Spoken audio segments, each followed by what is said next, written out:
So welcome all to this workstream session, the November edition of the Finance Leadership Group on plastics.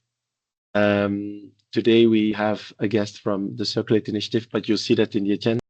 And please stay with us until the very end, because we will be looking forward to the next session, which will be last of this year, the December edition. That one will be partly looking back, but also looking forward to 2026, what exciting things we can do in 2026. I'm welcoming Zeno Stone from ABN AMRO. Thanks, Zeno, for joining. Just started the session. Now, as part of the welcome and the check-in, I would like to pay some attention to what Lionel Hurtin has been doing with the French responsible investment community. If I understood it well, you had 50 participants in a session talking about finance and the role of plastic pollution in client engagement. You yourself have engaged with around 20 of your investment targets on behalf of OFI Investment and taken the lessons from that and also combined it with the inputs from our group, which I think is a great compliment. And please tell us how it went, Lionel. How did your briefing go? Hello, everybody. It went very well. So I did a standard presentation. So for instance, where the title was Plastic Pollution When Governments Hesitate, Investors Take Action. And so in the first part of the presentation, I reviewed the EBES 5 pressure, and I told that it was all related to plastic, more or less. Also, I repeated that plastic was one of the most made material on Earth.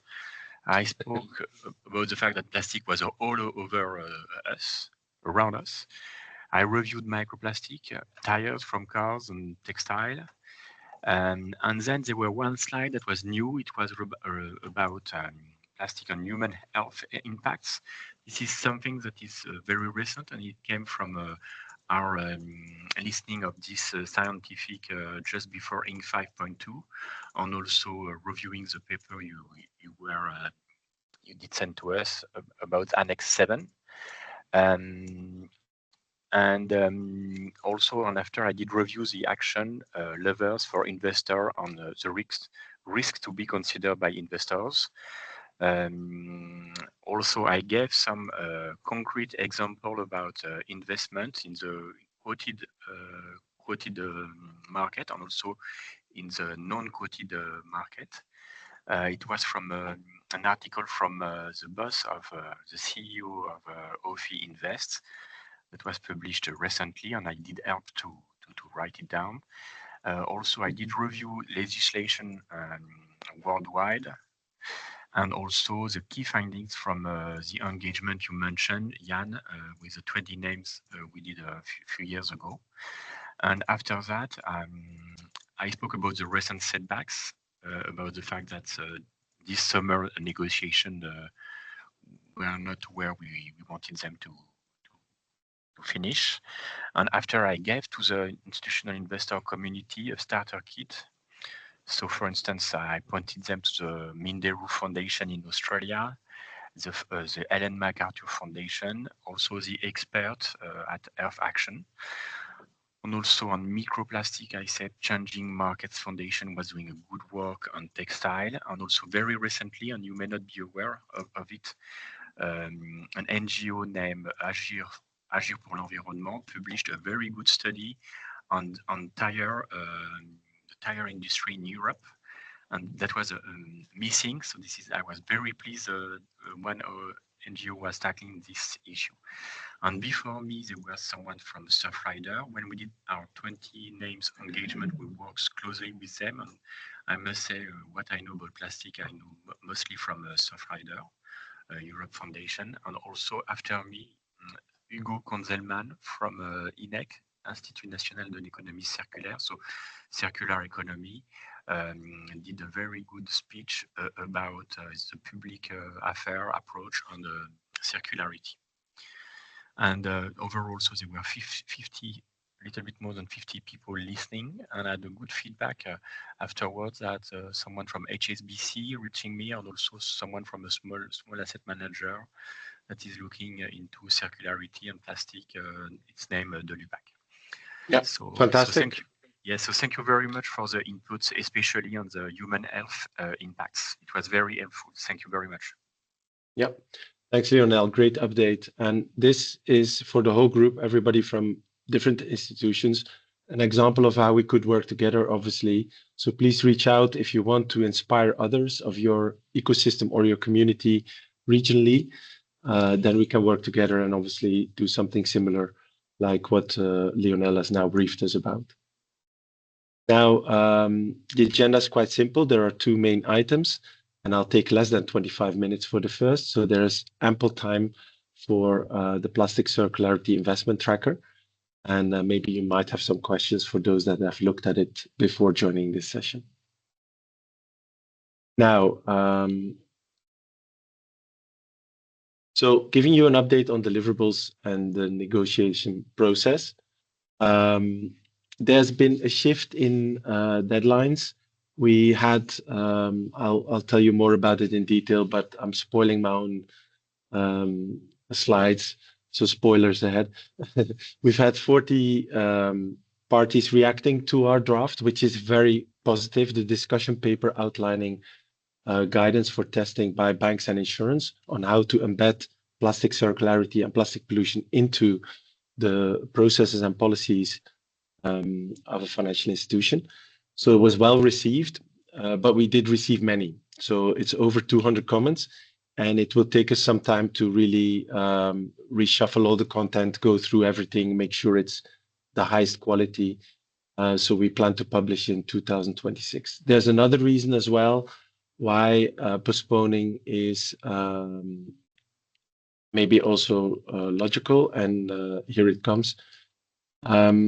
Next year, there will be 2 sessions back-to-back in Geneva. The first one, you might be wondering, why is he briefing us on this?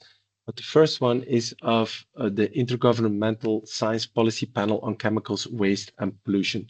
I'll spare you the acronym.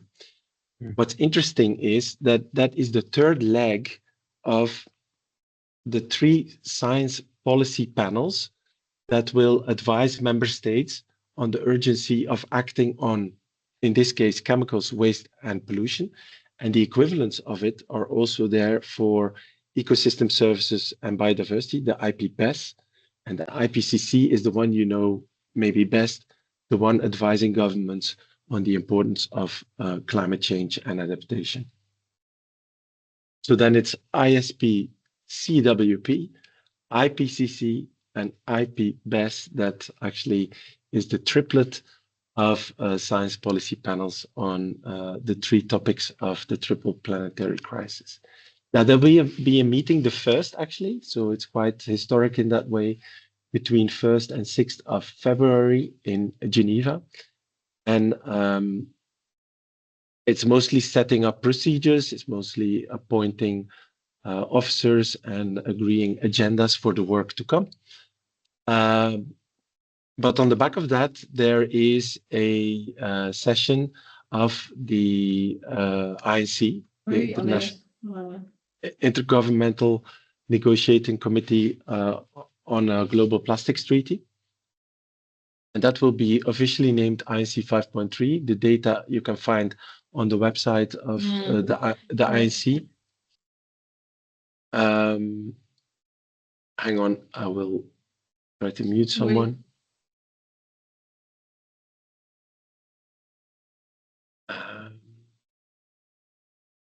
Okay, great.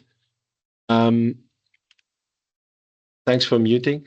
And so that's available now. And the 7th of February, back-to-back with that first science policy panel meeting, there will be a meeting of the member states, but it's only a 1-day session, and it will only tackle a limited set of agenda items, one of them being the election of the new chair. So no content progress expected.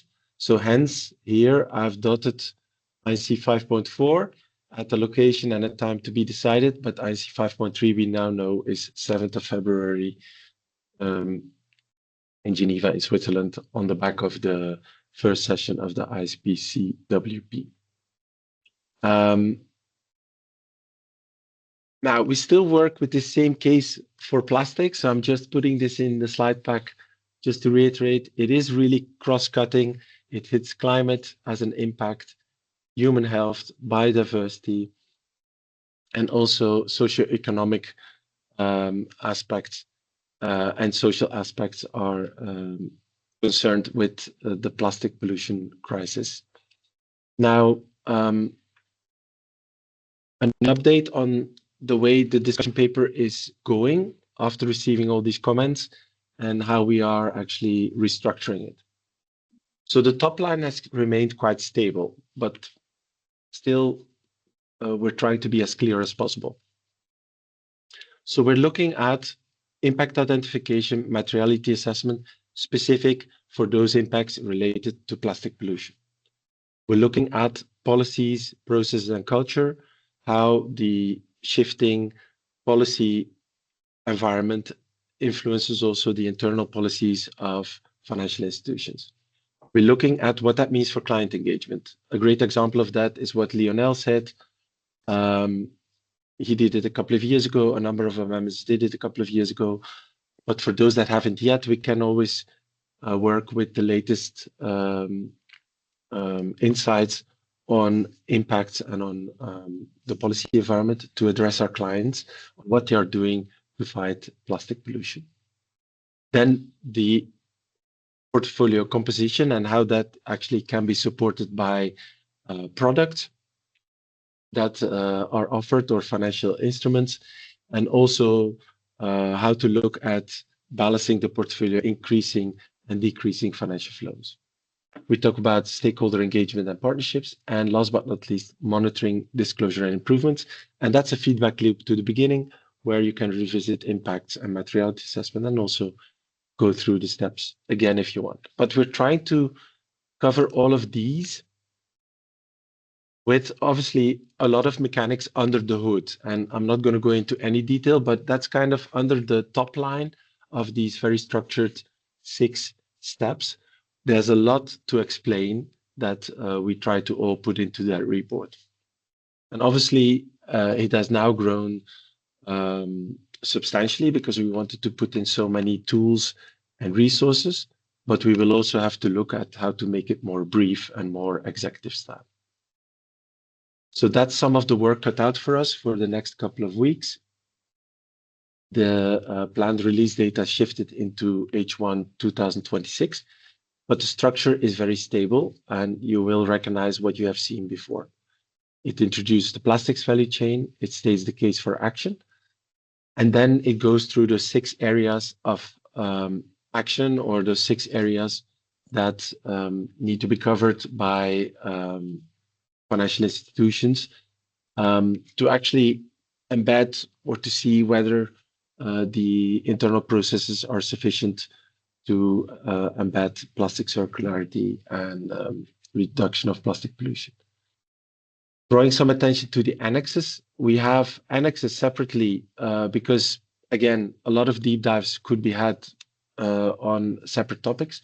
For example, circular economy, the interlinkage with climate, air quality, soil, freshwater, ocean impacts, human health impacts, and SDGs. We've actually put that in the annex so that for those interested in more and deeper knowledge that they can use these tools and resources. So this is still the structure of the work in progress. It's just shifted in time. We've also done a small exercise looking at whether the discussion paper maps PRB and PSI principles, not that it's a must to be part of PRB and PSI to work on this, but we wanted it to cover all 6 PRB principles and all 4 PSI principles, which was a test for us internally. I'm sharing it with you, but that is something very important, that it is aligned with those wanting to meet or live up to those principles. In general, we speak in the paper about financial institutions and about the financial instruments that can be used to embed plastic circularity and to reduce plastic pollution. And we won't talk as much about PRB and PSI, but this was just a test for us to see that we did our work well, and it seems we've touched all the principles of the PRB and PSI with our structure. So here's the revised timeline, going a bit faster. So 40 parties, internal and external, have shared feedback on discussion paper. 6 cases were now approved by financial institutions for publication. The last one to be added was KBC. They did client engagement on plastics and wrote about that in their impact report, and they're happy to share a case. KBC is a Belgian bank operating in Europe, mostly, partially in Asia. And then the next steps to be followed, and we'll keep you up to date, and we will absolutely share a next version of the paper when it is available. Some repetition, you've seen this table. Now we should add KBC that landed this afternoon, so it's not there yet. We still ask you, besides those that already have approved the text for their cases, please approach us if you have that approval from your public relations or marketing department.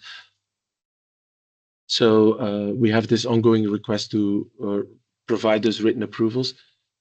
Up until then, they are just placeholders in the paper. What we will try to do, though, is integrate the cases in the text, in the sections where they are most relevant.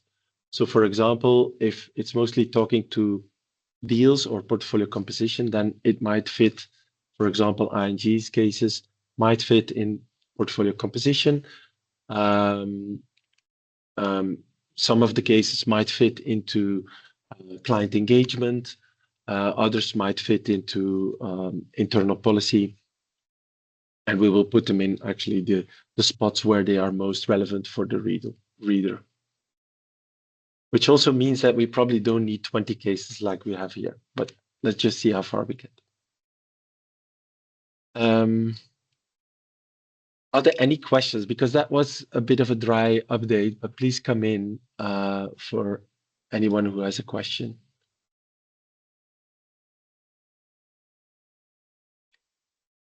There are a few in the chat, Jan, just to give you a heads up.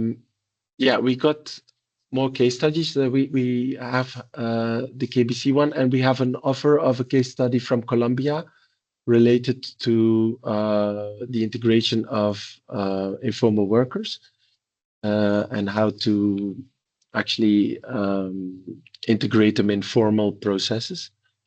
So that's one that's in draft. So the answer is yes, and please do keep on reaching out to us for more publication approvals.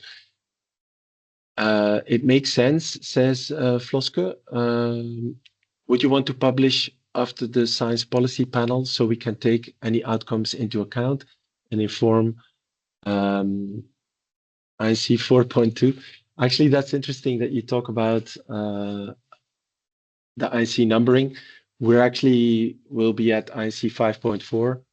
And I think lost track. I mean the next one that we'll talk content. Exactly. You were present at INC 4.1. Yeah, that's true. That's why my head's still there, I think. Yeah, and but the answer is yes. I think that's a very good reason for us to postpone the publication. I mean, trying to see how it develops. We aimed at UNIA 7 in Nairobi, which is the 8th of December. What we will do now is have our last session of the year after UNIA 7 in the week of the 15th, so we can take into account what was said at UNIA 7, if anything develops, and then also when publishing, take into account the developments from INC 5.3. Jan, that's from Michael. Are you looking for transactions in the last year or so? We can suggest a few from the PCIT. And that's a great bridge because the plastic circularity investment tracker is the next topic on, and it's more of a conversation, I think. between Michael, who will present us, and then ask some questions. But the answer is yes, if possible, because more evidence is obviously can help with bringing it live how financial institutions can act on this difficult topic. Lionel, you have a question? Yes, I put you in contact with Swen, a non-quoted investor, and I was under the impression they were submitting a case for one of their investments. Did you receive something? No, I've not received that copy yet. So let's follow up on that together. Yes, because I received an answer from one of their investment manager, and she said she was submitting something. So we need to follow up. Yes, let's do that together.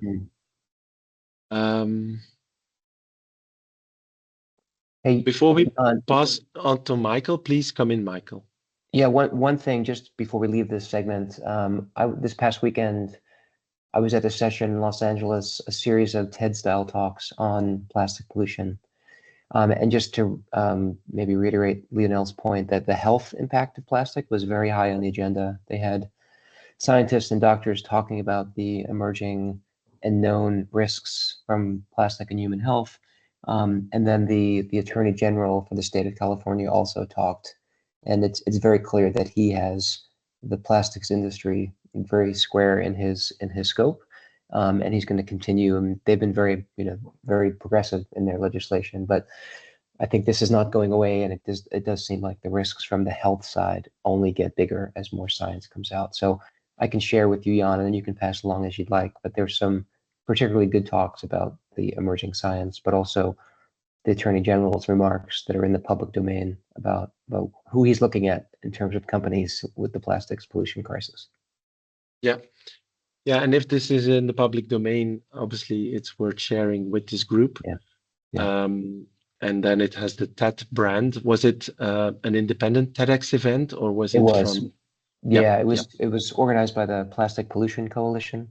And so they do have an angle to their agenda. And some of the talks were definitely more on the activist side, but there were also some, very well-known scientists that spoke about what we know about human health and plastic. And then, as I said, the Attorney General spoke and named companies that he was looking at, and which was interesting. So quite interesting. Do share that, and we can definitely pass it on. Great. I'm just going to welcome Charlotte to the call. Sorry to put you on the spot, Charlotte, but great to see you again. And thanks also. I think you were one of the first to respond to the commenting on the draft, and you were in that way important because you were the first of many. Thanks for being so early. Of course. Yeah, great. Passing on to Michael. Actually, Michael, we agreed that you would use this to do some fact-finding on how the functionality could be increased of the Plastic Circularity Investment Tracker. But please take us through, because not everybody might have looked at it. By the way, I'm just going to do a raise of hands before we pass on to Michael. Yeah. Who has looked at the Plastic Circularity Investment Tracker recently or in the past? So please raise your hand. I did, Joost did,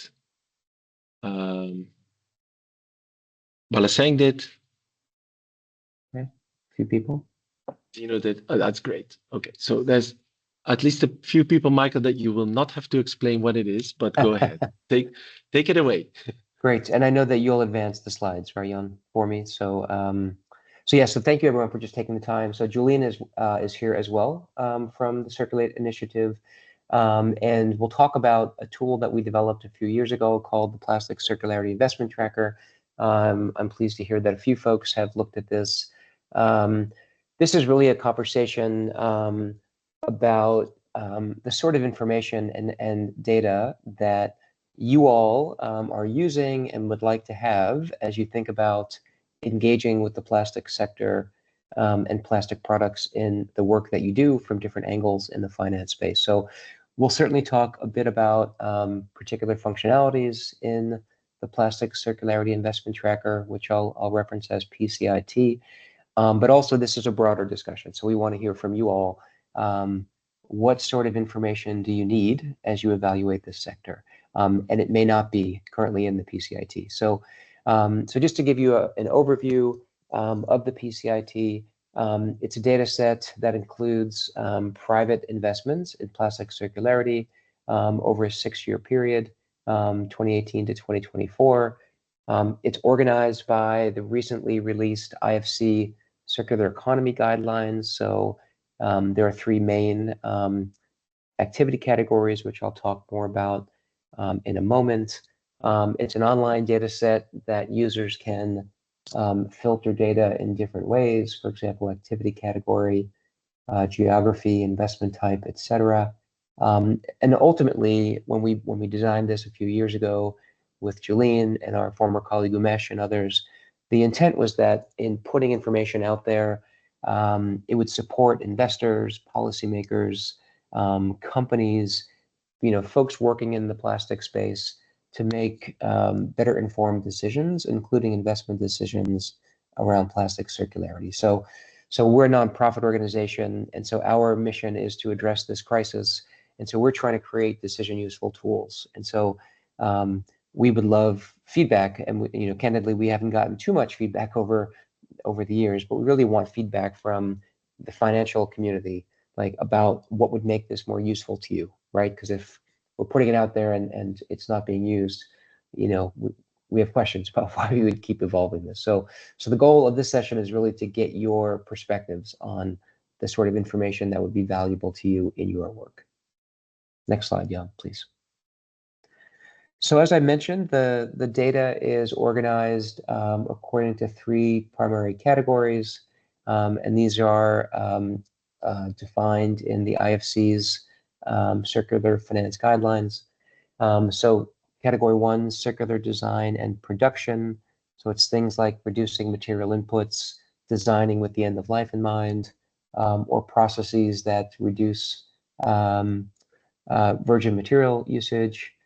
There's circular use, so reuse business models that you might see in packaging or textiles, and that really extend the life of products and materials. And then there's value recovery that includes collection of plastic waste, and then the processing of plastic waste into usable formats for the next life.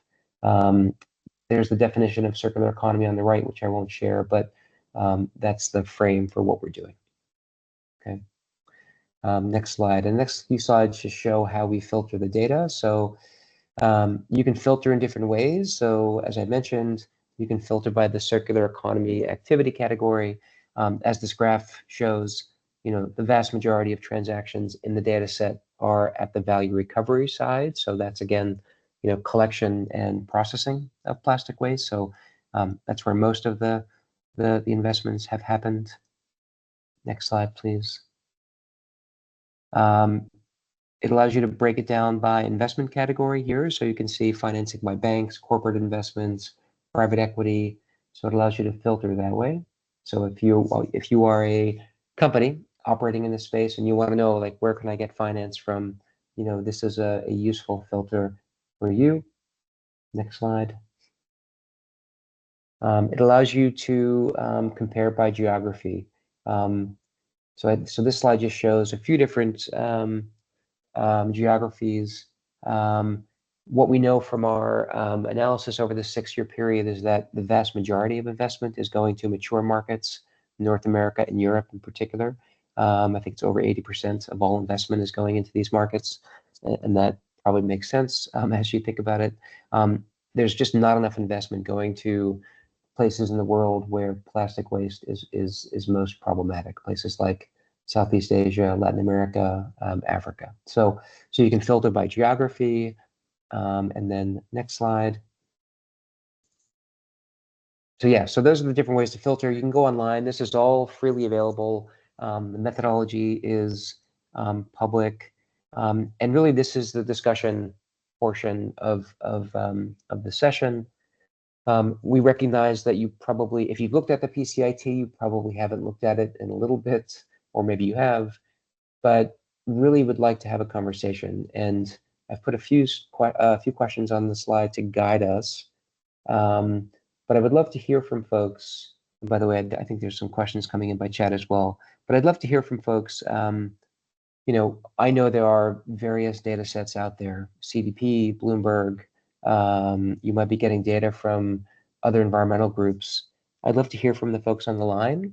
Like, what sources of data are you using most in your work? Like, Lionel, I'm curious, like you said, you've been engaging directly with investors. Like, how do you inform yourself? Like, what sort of data are you using more often? And then the second part is, you know, what data gaps or information gaps do you see as you are doing this work? So I'll pause there on that first question, and would love some volunteers to kind of jump in. Sure, happy to do so. Joost van Dun, ING. And thank you for the presentation, and also, of course, for developing the tool, which is very useful and very great tool, giving an overview of how the money flows into circular plastic initiatives. To answer your question, so what we are looking for, and one of the sources we use is Bloomberg New Energy Finance, is to get an overview of which projects, so for example, related to advanced recycling or predominantly advanced recycling, which initiatives are already scheduled, planned, or are already under construction. To get an overview how the specific subsector is advancing. So that's on the one hand, and on the other hand, we are of course also interested in how these initiatives, if they are already up and running or if they are under construction, how they are financed. So that also makes a link to your tool,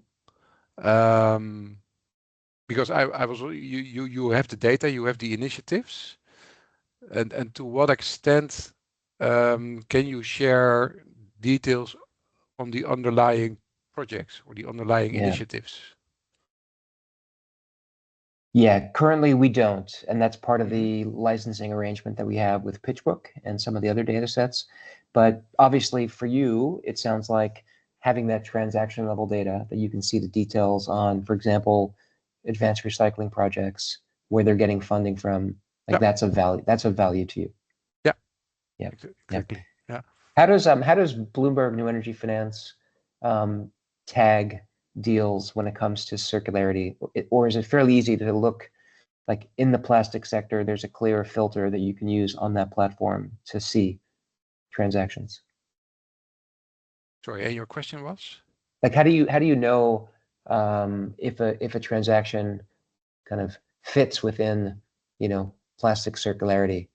Oh, if we look at the broad range of circular plastics initiatives, but if we relate it to advanced recycling or chemical recycling, and then there are not that many projects already, so we have quite a good overview of which projects are out there, and these are also mapped by Bloomberg.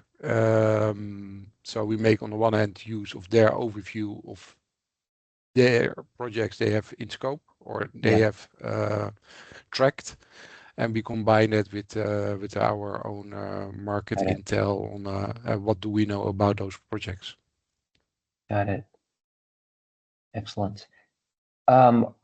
Is there any information that Bloomberg is not providing that you're like, hey, like you've got to go out and supplement with your own research, or get other data sets? Now, for example, more detailed information on the funding of these projects. Yeah. But I can also imagine, as you were rightfully mentioning, that you are also limited to what you can disclose. Yeah. Got it. Okay. Great. And so it sounds like if the PCIT was able to provide more transaction level data, that would be beneficial, so that you could actually double click and see, okay, there are X number of deals in circular use what are those deals and who are the Exactly. counterparties? Yeah. Exactly. And also, and if you cannot reveal the names, but then a small description of the project which is being financed. Yeah. So what is it? What is financed? Yeah. I saw two But, more but that's people. from our perspective. So Great. No, I that's guess perfect. there I are really more. appreciate it. Yep. Yeah. I saw two more people raising their hand when we did Okay. when we asked who had looked at the tool before. Don't want to put you on the spot, Balasang, but I do. Did you have a question for Michael after looking at the tool? Please come in if you did. No, I didn't have any particular question. I was just playing around with the filters on the tool after doing my sign in and registration. Yeah. Mm-hmm.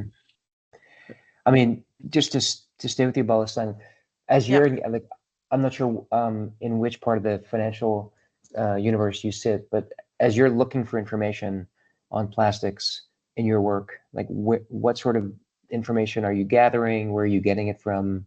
What's useful? What are you lacking? We haven't done much. Oh, so I'm based in South Africa, so I'm at First Brand. So from a South African perspective, very much done in the plastic and circular economy space. Even on legislation, we are not quite big in that space. So it's, and within our space, we're currently doing the research on work that's currently being done in other areas and other banks. But in-house, we also haven't done much. Got it. Okay.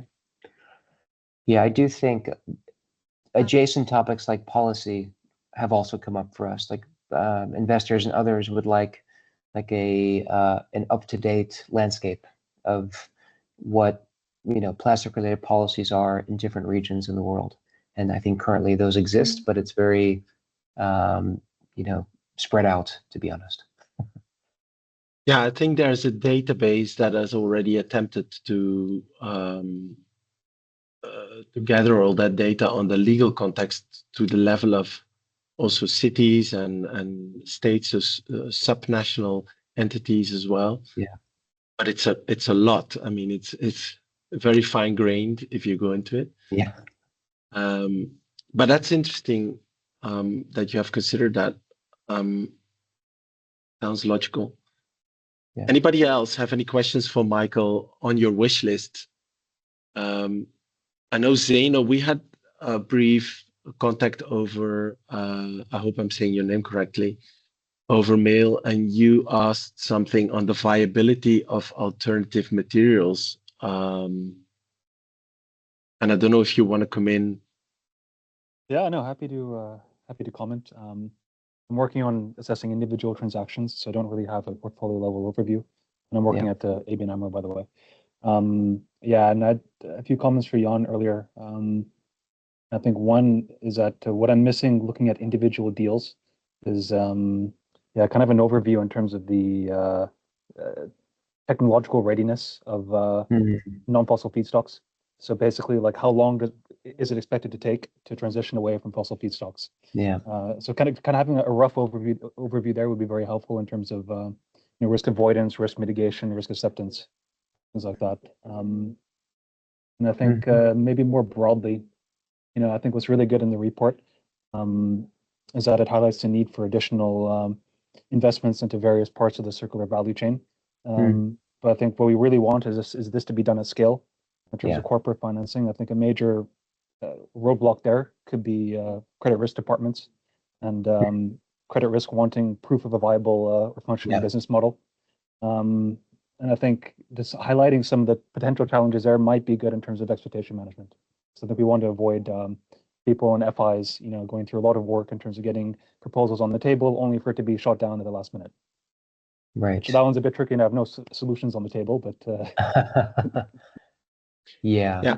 And we've seen. I mean, for example, I think a good example of that, is circular use. It's a very small percentage of transactions, and as we've looked at these over the years and have done work otherwise, the economics are challenging from an investment perspective. Many of these projects are grant funded, and we do track some grant funding as well.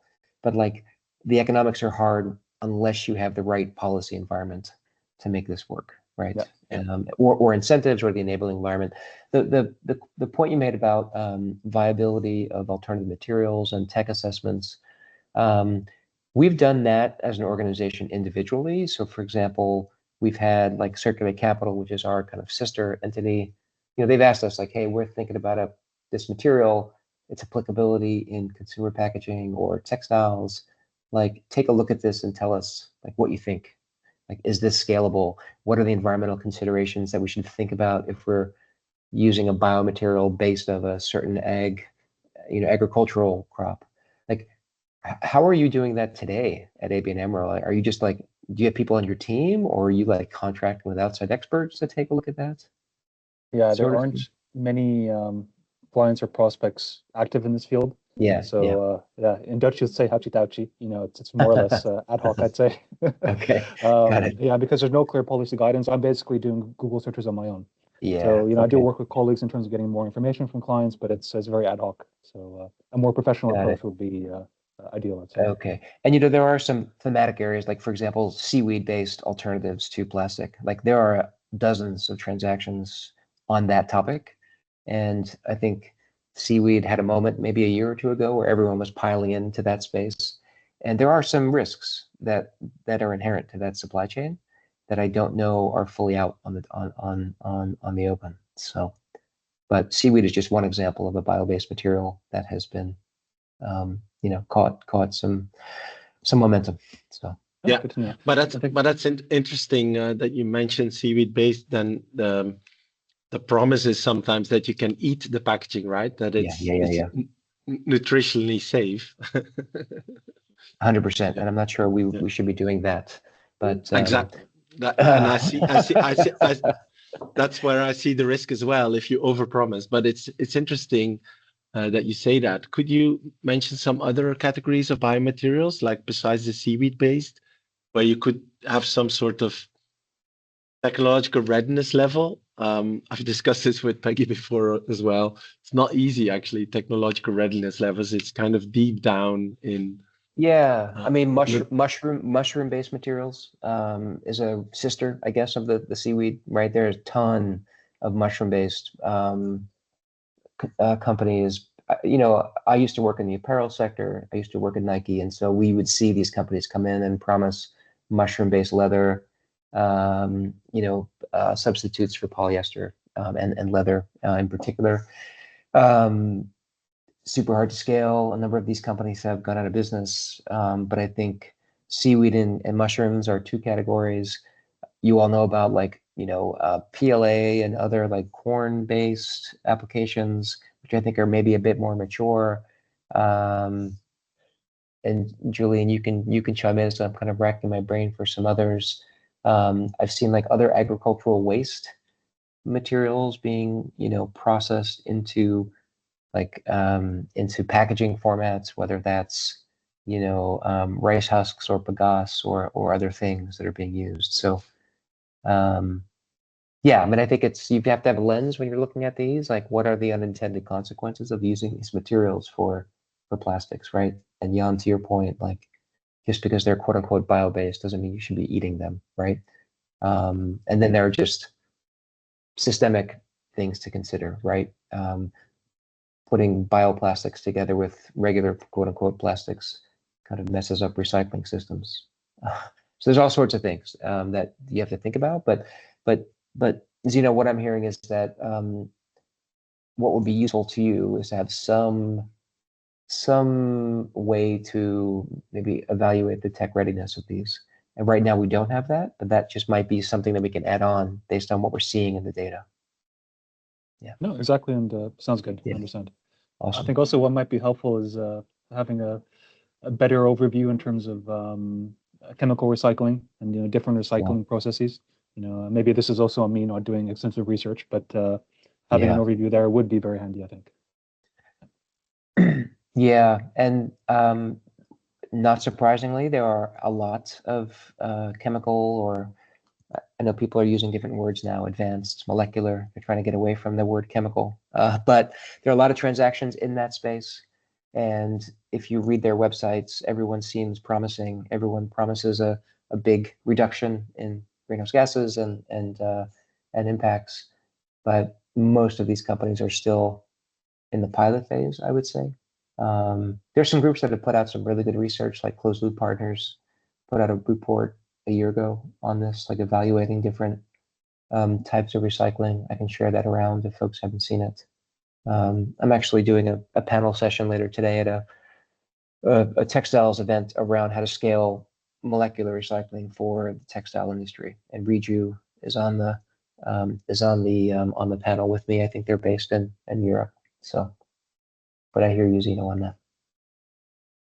Yeah, okay. and Cool. is that something that plays a role in your development of this tool, that you have similar names for, or different names for similar things? Like you mentioned yourself, advanced chemical molecular recycling. Maybe to Zeno's point, would the tool be able to make sense a little bit of that? Because it may be if you work for a bank, it's not as easy to track that development.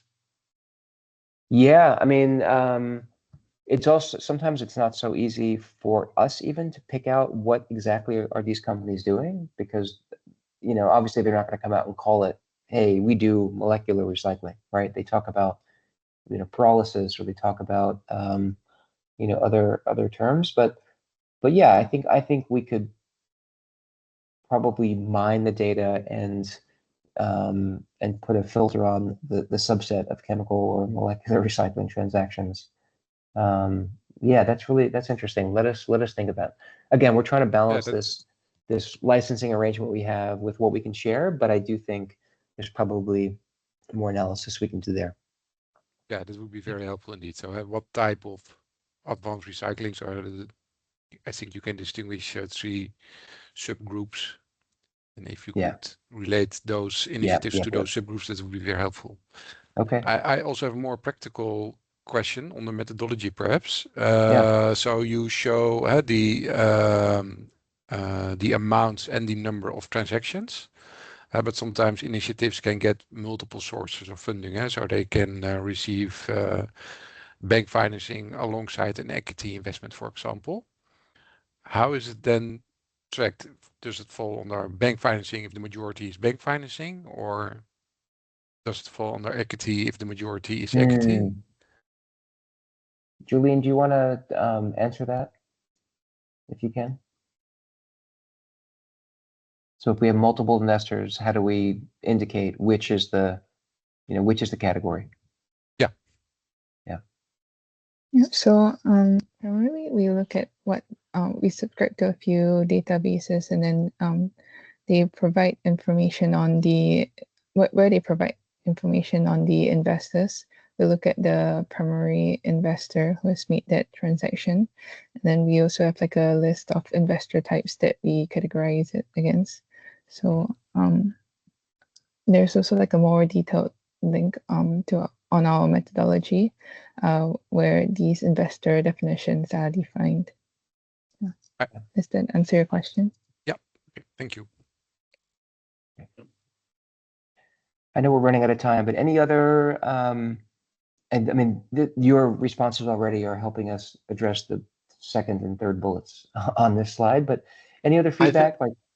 I think, Laura, did you have a question? You do something very specific at SocGen related to outcome-based finance and... Yeah, I think what would be really interesting for us, but I don't know if it's possible to share this information, is the type of deals. And that's a little bit the question you already had, but like, would it be possible to know if it's like loan or equity, the type of operation, like if it's recycling, is it like, as I already asked, is it chemical, is it physical, and does it include also collection? Because for us, it's quite important to see when it's there is a deal about recycling, does it include the collection part or not?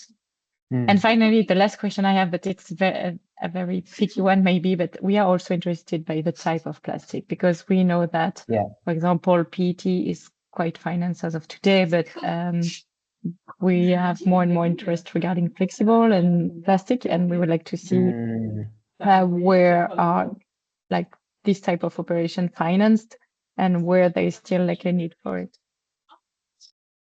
Got it. So I think two things I'm writing with you. So does it include collection? That's one question. Yeah. Maybe there's three things. A pipe of deals, you said, but then also, does it include collection, which is very important to your business model? Mm-hmm. And then the second thing, what type of plastics is concerned? Yeah. And also, but maybe this information is already available on your website. Sorry, I didn't have time to check before the call, but it's regarding the number of deals. Like when we talk about deals, like what kind of transaction is behind? Like it would be interesting for us to know, like when there is like equity, when it's like a commercial classic loan, if I may say, and when it's like innovative finance, like blended finance, outcome-based finance, this type of things. Okay. Yeah, I mean, we do break it down by type of deal, loan, equity, etc. Let us come back to you on how to break it down even further. Blended, it's etc. With collection, the question about collection, we do use the categories. So, for example, design and production, use, and then value recovery. And value recovery is that collection bucket. There are companies that operate across the three, and so that becomes tricky, But let us think about that. But we do have that breakdown by category. Julien, correct me if I'm wrong, but we right now with PCIT we do not segment by types of plastic. That may be something that if you told us, hey, we're really interested in this type of company, we're interested in molecular recycling only, we could probably do a filter and then look at the companies and then come back with some custom data to say like, okay, like 30% of these were for PP, 40% were for PET, the balance was for, for mixed, or for MLP. Like we could probably get into that. But as you know, like many collectors are collecting all types of plastic, right? And then, there are some companies that are specifically looking at, PET versus, polypropylene and HDPE. But yeah, but it's helpful to know that sort of breakdown would be useful to you. Excellent. Yeah. We're heading towards the end. We're heading towards the hour, actually, which also means that we're heading towards the end of this workstream session, and we still have to tell you when the next one is. Michael, and Julien, did you get enough information out of this? Obviously, this could go on for quite a while, but was it worthwhile to get in touch? Yeah. And what did you learn? I mean, 100%. Maybe it's maybe it's good that we are in contact before I send out the notes, and that we just summarize a couple of key findings that were part of the wish list of the attendees of this workstream. Yeah, 100%. And I think on the next slide there might be a link if you want to provide any more feedback. But you have my contact information here. But yeah, let's definitely put together a couple of the things I took away. It's very clear feedback, super helpful. And again, we're trying to make this useful for you as you're evaluating companies in this space. So this has been amazing. So really appreciate it. Yeah. Thank you. Yeah. Great. And I think this is also the result of your cooperation with the International Financing Corporation, right? Yeah, as part of the World Bank. Yeah. Exactly. So great work and keep it up. And I hope this feedback will improve the tool. We're actually looking at the next workstream session, which is the last message, or before last.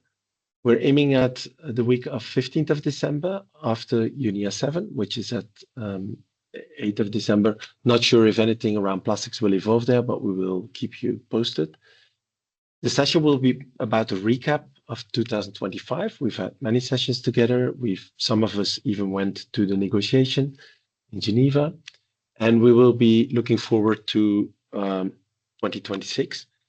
And I'll leave you with some thoughts on what 2026 could be, but again, very draft, early days. We are, as Unipify, involved. A colleague of ours manages a program in FARM, that's financing agricultural and plastic reduction management, that has a clearly agricultural sectoral scope, but clearly linked into plastics. We have the ongoing work with Financing Coordination Group, where also Michael Sadowski and Circulate Initiative are part of, but together with World Bank, OECD, and the Global Plastic Action Partnership, actually currently looking at countries where there is a national action plan or a national finance action plan to test some of the insights that we've developed with this group in practice. Then there's the Plastic Reboot. There was just the first gathering in Brazil, I think in Belém as well. It's a quite large program, and we'll keep you posted on the countries and how these projects are developing. And there's also, obviously, and this ties back to the October edition, the work on the PTIF, the Plastic Transition Investment Facility, together with UNCDF, IFC, and where UNEP is a technical partner. And we'll also keep you posted, and that might just be launched, if I understood it well. Peggy, please come in. It's correct, right? I don't think we can say it will be launched now, but Okay. yeah, but it's progressing towards implementation. Okay, so no landing on the launch date yet, but drumroll, keeping you posted. And in 2026, these are some of the programs that are on our watch list to continue to work with you and to also to expand into concrete implementation and testing of the insights that we've developed with this group. So thanking you all for your attendance, and see you next time. We will send out the handout. We will send out the next invitation, and then speak to you in December. If anything, please reach out in the meantime. Bye-bye. Thanks, everyone. Thank you. Bye-bye. Bye. Bye.